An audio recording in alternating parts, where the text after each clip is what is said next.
beviset for afstand fra punkt til linje. I den her koordinatsystem har vi en linje med ligningen ax plus by plus c er lige med 0. Linjen har en normalvektor, som står vinkelret på linjen med koordinaterne a og b. Linjen skærer koordinatsystemet i to halvplaner, i positive halvplan og i den negative halvplan. Hvis vi har et punkt i koordinatsystemet, det kan være her for eksempel, med koordinaterne med koordinaterne x og y, så vil linjens ligning ax plus by plus c være et udtryk for skalarproduktet. Og det er skalarproduktet af vektoren og den normale vektor og p0p vektor, hvis vi ser at punktet b vil ligge her. Vi har 3 tilfælde af linjens ligning. Den første tilfælde, når linjens ligning giver 0, så vil punktet P ligge på linjen. I den anden tilfælde, når linjens ligning giver et positivt tal, så vil punktet ligge i den positive halvplan. Og den sidste tilfælde, når linjens ligning giver et negativt tal, så vil punktet ligge i den negative halvplan.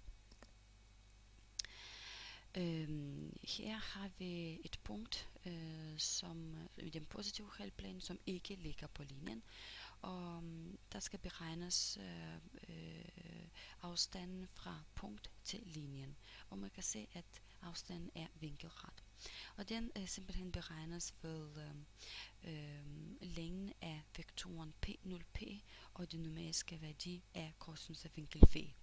Vinkel v er faktisk dannes af den normale vektor og p0p vektor. Vi ved det, at skalarproduktet kan skrives som skalarproduktet af disse to vektorer, normale vektorer og p0p vektorer, kan skrives som afstanden af normale vektor gange med afstand af p0p vektor gange med numeriske værdi af cosinus af vinkel v.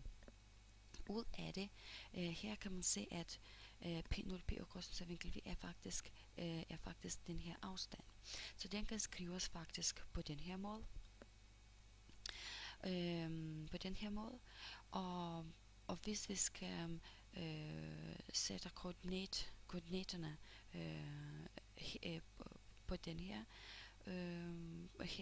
så vil det være sådan, at så kan vi faktisk få formlen for afstanden fra en punkt til linje. Det vil sige, at den numeriske værdi af x plus by plus c er divideret med afstanden af den normale vektor, det vil sige Pythagoras sætning an plus ban, kvadratroden af disse to. Tak.